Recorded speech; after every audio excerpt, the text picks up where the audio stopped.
ಮಾನ್ಯ ಸಭಾಧ್ಯಕ್ಷರೇ, ಇವತ್ತು ಕರಾವಳಿ ಭಾಗದ ಸಮಸ್ಯೆಗಳ ಬಗ್ಗೆ ಮಾತನಾಡಲಿಕ್ಕೆ ಅವಕಾಶ ಮಾಡಿಕೊಟ್ಟದಕ್ಕೆ ತುಂಬ ಕೃತಜ್ಞತೆ. ಇಂಪಾರ್ಟೆಂಟ್ ಮಾತ್ರ ಪೂರ ಲೋಕಲ್ ಸುಳ್ಯ ವಿಷಯ ಕರಾವಳಿ ವಿಷಯ ಸೈನ್ಯ ಬಂಟ ಸರ್. ಬಗರುಕಂ ಯೋಜನೆ ಅಡಿಯಲ್ಲಿ ಮಂಜೂರಾದ ಜಮೀನುಗಳು ಮತ್ತು ಇತರ ಜಮೀನುಗಳ ಪ್ಲಾಂಟೇಶನ್ ಆಗದೆ ಹಾಗೆ ಇದೆ. ಅದನ್ನು ಆದಷ್ಟು ಬೇಗ ಎಲ್ಲಾ ಕಡೆಗಳಲ್ಲಿ ಮಾಡಿಕೊಡಬೇಕು ಅಂತ ಈ ಮೂಲಕ ವಿನಂತಿ ಮಾಡಿಕೊಳ್ತಿದ್ದೇನೆ. ಮತ್ತೊಂದು, ಅರಣ್ಯ ಮತ್ತು ಕಂದಾಯ ಜಮೀನುಗಳ ಗಡಿ ಗುರುತಿಸುವಿಕೆ, ಅಲ್ಲಿ ನಮಗೆ ಸಂಬಂಧಪಟ್ಟ ಜಂಟಿ ಸರ್ವೆಯನ್ನು ವಿಶೇಷವಾಗಿ ರೂಪಿಸಬೇಕು ಮತ್ತು ಕಸ್ತೂರಿ ರಂಗನ್ ವರದಿಯನ್ನು ಸಂಬಂಧಪಟ್ಟ ಜಂಟಿ ಸರ್ವೆಗಳ ಮೂಲಕ ಗಡಿ ಗುರುತಿಸಿ ಮಾಡಿ ಅಗತ್ಯದ ಕ್ರಮ ಕೈಗೊಂಡು ಯಾವ ಸಮಸ್ಯೆಗಳನ್ನು ಪರಿಹರಿಸಿಕೊಳ್ಳಬೇಕು ಅಂತೇಳಿ ಈ ಮೂಲಕ ವಿನಂತಿ ಮಾಡಿಕೊಳ್ತೇನೆ. ಮತ್ತೊಂದು, ನಮ್ಮ ಕರಾವಳಿ ಭಾಗದಲ್ಲಿರುವ ವಿದ್ಯುತ್ ಸಮಸ್ಯೆಗಳು, ನಮಗೆ ನಿನ್ನೆಯಿಂದಲೇ ಮಳೆ ಸ್ಟಾರ್ಟ್ ಆಗಿದೆ. ಮಳೆ ಗಾಳಿ ಬಂದ ತಕ್ಷಣ ಮರ ಬಿದ್ದು ನಮ್ದು ಫಾರೆಸ್ಟ್ ಏರಿಯಾದ ಕಾರಣ ಎಲ್ಲಾ ಕಡೆ ವಿದ್ಯುತ್ ಸಂಪರ್ಕಗಳು ಕಡಿತ ಆಗ್ತದೆ. ಆದ್ದರಿಂದ ಆ ಸಮಸ್ಯೆಗೆ ಪೂರಕವಾದ ಪರಿಹಾರವನ್ನು ಸರ್ಕಾರ ಯೋಜನೆ ಮಾಡಿಕೊಳ್ಬೇಕಂತ ಈ ಮೂಲಕ ವಿನಂತಿ ಮಾಡಿಕೊಳ್ತೇನೆ. ನಮ್ಮ ಜಿಲ್ಲೆಯ ಹಳದಿ ಮತ್ತು ಎಲೆಚುಕ್ಕಿ ರೋಗದ ಸಮಸ್ಯೆಗಳು, ಅಡಿಕೆ ನಮ್ಮಲ್ಲಿ ಗೊತ್ತಿದೆ ಕೃಷಿಕರು ಜಾಸ್ತಿ ಇರುವಂತದ್ದು. ಆದ ಕಾರಣ ಅದಕ್ಕೆ ಸಮಗ್ರ ಒಂದು ಸಂಶೋಧನೆಯನ್ನು ಮಾಡಿ ಔಷಧಿಯನ್ನು ನೀಡಿ ಬೇರೆ ಬೆಳೆಗಳನ್ನು ಬೆಳೆಯಲಿಕ್ಕೆ ಸರ್ಕಾರ ಅವರಿಗೆ ಅನುದಾನವನ್ನು ಕೊಟ್ಟು ಬೇರೆ ಬದಲಿ ಬೆಳೆಗೆ ಕಾಫಿ ಬೆಳೆ ಬೆಳೆಸಬಹುದಂತ ಯೋಜನೆಯನ್ನು ಮಾಡಿಕೊಂಡು ಅದಕ್ಕೆ ಪೂರಕವಾದ ಸಮಗ್ರ ಯೋಜನೆ ಮಾಡಲಿಕ್ಕೆ ಅನುದಾನವನ್ನು ಒದಗಿಸಿಕೊಡ್ಬೇಕು ಅಂತ ಈ ಮೂಲಕ ಸರ್ಕಾರಕ್ಕೆ ವಿನಂತಿ ಮಾಡಿಕೊಳ್ತೇನೆ. ಅದೇ ರೀತಿ ಇವತ್ತು ಶಿಕ್ಷಕರು, ಇವತ್ತು ಅತಿಥಿ ಶಿಕ್ಷಕರು ಮತ್ತು ಅತಿಥಿ ಉಪನ್ಯಾಸಕರು ಬಹಳಷ್ಟು ಜನ ನಮ್ಮ ಜಿಲ್ಲೆಯಲ್ಲಿ ಕೆಲಸ ಮಾಡ್ತಿದ್ದಾರೆ. ಬರೇ ಸಂಬಳ, ನಿಮ್ಮ ಕಡೆ ಕೂಡ ಇದ್ದಾರೆ ಸರ್, ಸಂಬಳ ಕಡಿಮೆ ಇದೆ ಅವರಿಗೆ. ರಾಜ್ಯದೆಲ್ಲ ಅಲ್ಲಿ ನಾನು ಕರಾವಳಿ ಪ್ರದೇಶದವನ್ನು ಮಾತಾಡ್ತಿದ್ದೀನಿ, ಅವರೆಲ್ಲರಿಗೂ ಸಂಬಳ ಜಾಸ್ತಿ ಮಾಡಬೇಕು. ಮತ್ತೆ ಅವರನ್ನೇ ಕಾಯಂ ಇನ್ನು ಉಪನ್ಯಾಸ ಆಯ್ಕೆ ಮಾಡುವಾಗ ಅವರನ್ನೇ ಕಾಯಂ ಶಿಕ್ಷಕರಾಗಿ ನೇಮಕಗೊಳಿಸಿಕೊಳ್ಬೇಕು ಆದ್ಯತೆ ಮೇರೆಗೆ ಅಂತ ವಿನಂತಿ ಮಾಡಿಕೊಳ್ತಿದ್ದೇನೆ. ಅದೇ ರೀತಿ ನಮ್ಮ ಕ್ಷೇತ್ರದಲ್ಲಿ ಈಗಾಗಲೇ ನಮ್ಮ ಕರಾವಳಿಯ ಸಂಸ್ಕೃತಿಯನ್ನು, ಜನಪದ ಶೈಲಿಯ ಸಂಸ್ಕೃತಿಯನ್ನು ಉಳಿಸಿಕೊಳ್ಳಲಿಕ್ಕೆ ಯೋಜನಾ ಮೇಳಗಳು ನಡೀತಾ ಇತ್ತು. ಇತ್ತೀಚೆಗೆ ತಾಲೂಕು ಮಟ್ಟದ ಯೋಜನೆ ಮೇಳಗಳು ನಡೆಯುತ್ತಿಲ್ಲ ಸರ್.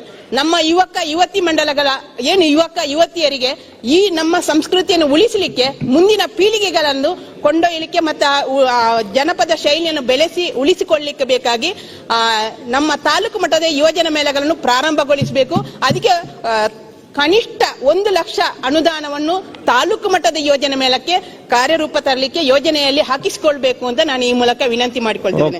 ಅದೇ ರೀತಿ ಕೆಎಸ್ಆರ್ಟಿಸಿ ಸಮಸ್ಯೆ ಸರ್. ಕೆಎಸ್ಆರ್ಟಿಸಿ ಬಸ್ಗಳಿಗೆ ಕಂಡಕ್ಟರ್ಗಳು ಮತ್ತು ಡ್ರೈವರ್ಗಳು ಬರ್ತಾರೆ. ಬೇರೆ ರಾಜ್ಯದವರು ಬಂದು ಬೇರೆ ಜಿಲ್ಲೆಯವರು ಬಂದ ತಕ್ಷಣ ನಮಗೆ ಅಲ್ಲಿ ಸಮಸ್ಯೆ ಆಗ್ತದೆ. ಈಗಲೇ ಬಸ್ ಇಲ್ಲ, ಶಾಲೆ ಮಕ್ಕಳಿಗೆ ಬಸ್ ಇಲ್ಲ, ಎಲ್ಲ ಫ್ರೀ ಇಂದಾಗಿ ಮಹಿಳೆಯರು ಮತ್ತು ಸರ್ಕಾರಿ ಉದ್ಯೋಗಿದವರು ಎಲ್ಲರೂ ಅದರಲ್ಲೇ ಹೋಗುವ ಕಾರಣ ಶಾಲಾ ಮಕ್ಕಳಿಗೆ ಭಾರಿ ಕಷ್ಟ ಆಗಿದೆ. ನಮ್ಮ ಮಲೆನಾಡು ಪ್ರದೇಶದಲ್ಲಿ, ಕಾಡು ಪ್ರದೇಶದಲ್ಲಿ ಇದ್ದ ಸಂಜೆಗೆ ನನಗೆ ಫೋನ್ ಬರ್ಲಿಕ್ಕೆ ಈ ಹೊತ್ತಿಗೆ ಶುರು ಆಗ್ತದೆ.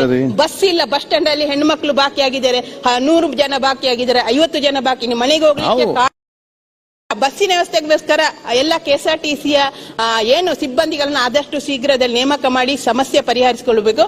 ಮತ್ತೆ ಒಂದು ವಿಷಯ, ಅವರಿಗೆ ಹೊಂದಿರುವಂತಹ ಸಮಸ್ಯೆ, ಕೆಎಸ್ಆರ್ಟಿಸಿಯ ಕಂಡಕ್ಟರ್ ಮತ್ತು ಡ್ರೈವರ್ಗಳು ಗ್ರಾಮೀಣ ಪ್ರದೇಶದಲ್ಲಿ ಆಲ್ಟ್ ಆಗ್ತಾರೆ. ಅವರಿಗೆ ಸರ್ ಮಳೆಗಾಲದಲ್ಲಿ ನಮ್ಮ ಬಸ್ಸುಗಳು ಸೋರುವಂತ ಬಸ್ಸು ನಮ್ಮ ಹಳ್ಳಿ ಪ್ರದೇಶದಲ್ಲಿ ಬರುವುದು ಗೊತ್ತಿದೆ ನಿಮಗೆ. ಅದಕ್ಕೋಸ್ಕರ ಅವರು ಹಾಲ್ಟ್ ಆಗುವ ಪ್ರದೇಶದಲ್ಲಿ ಅವರಿಗೊಂದು ನಿವೇಶನ, ಅಲ್ಲಿ ವಾಸ್ತವ್ಯಕ್ಕೊಂದು ಕೊಠಡಿ ಮತ್ತು ಶೌಚಾಲಯದ ಒಂದು ವ್ಯವಸ್ಥೆಯನ್ನು ಮುಂದಿನ ದಿನದಲ್ಲಿ ಈ ಯೋಜನೆಯಲ್ಲಿ ಅಳವಡಿಸಿಕೊಂಡು ಅವರಿಗೆ ಯೋಜನೆಯನ್ನು ತರಬೇಕು ಅಂತ ಈ ಮೂಲಕ ವಿನಂತಿ ಮಾಡಿಕೊಳ್ತಿದ್ದೇನೆ. ಅದೇ ರೀತಿ ಒಂದೆರಡು ವಿಷಯ, ಮಹಿಳೆ ಆದ ಕಾರಣ ಎಲ್ಲರ ಪರವಾಗಿ ದಕ್ಷಿಣ ಕನ್ನಡದಲ್ಲಿ ಒಬ್ಬಳೇ ಮಹಿಳೆ ಇರುವಂತದ್ದು. ನಮ್ದು ಆರೋಗ್ಯ ಕೇಂದ್ರಗಳು ಈಗಾಗಲೇ ಡಾಕ್ಟರ್ ಇಲ್ಲದೆ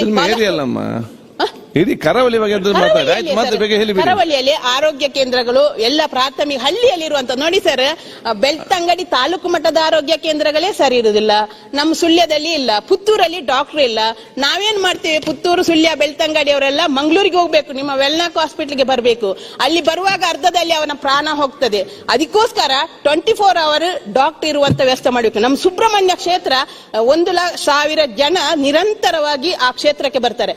ಆ ಕ್ಷೇತ್ರದ ಹಾಸ್ಪಿಟಲ್ ಅಲ್ಲೇ ಒಂದು ಡಾಕ್ಟರ್ ಇಲ್ಲ, 24 ಗಂಟೆ ಅಲ್ಲಿ ಸರ್ವಿಸ್ ಕೊಡದ ಕಾರಣ ಮೊನ್ನೆ ಅರ್ಧ ದಾರಿಯಲ್ಲಿ ತೀರ್ಕೊಂಡು, ಅಲ್ಲಿ ವ್ಯವಸ್ಥೆ ಸರಿ ಇಲ್ಲದ ಕಾರಣ 3 ಗಂಟೆ ಅಲ್ಲಿ ಡಾಕ್ಟರ್ ಕೂರಿಸಿ ಟ್ರೀಟ್ಮೆಂಟ್ ಕೊಡ್ಲಿಕ್ಕೆ ಆಗದೆ ಮಂಗಳೂರಿಗೆ ಹೋಗೋ ಅರ್ಧ ದಾರಿಯಲ್ಲಿ ಪ್ರಾಣ ಕಳ್ಕೊಂಡು, ಅಂತ ಪ್ರಾಣ ತುಂಬಾ ಹೋಗಿದೆ.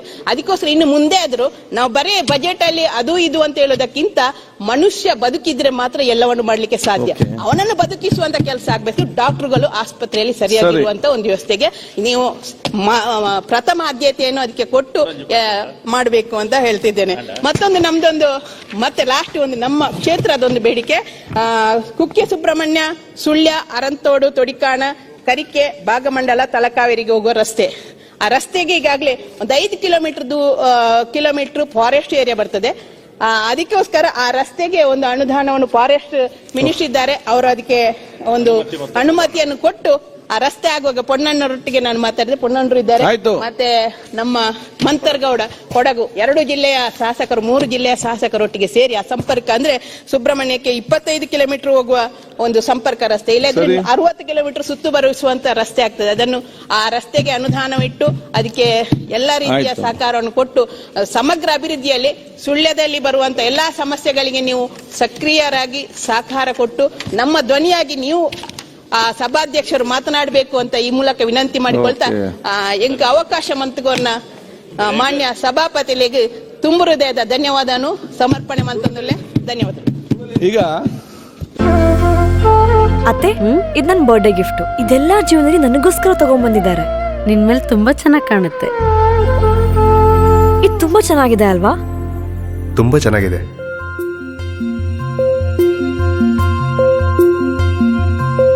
It will look really good on you. Amma? Huh? Mother is always son's first love.